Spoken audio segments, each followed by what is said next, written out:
यो बारम्बार 3-4 दिन भइसक्यो गणेश नेपालीको प्रकरणमा अब हुँदा हुँदा गणेश नेपालीलाई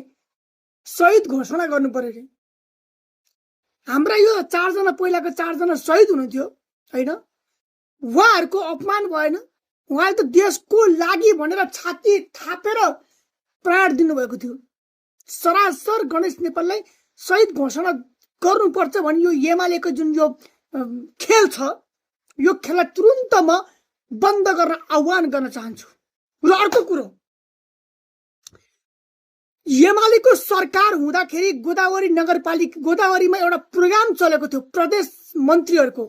त्यहाँ एउटा प्रदेश मन्त्री चलाइरहेको गाडीले एउटा बच्चालाई ठक्कर दिँदाखेरि भाग्नु भएको थियो अनि भागिसकेपछि हाम्रो प्रधानमन्त्री किडनी फेल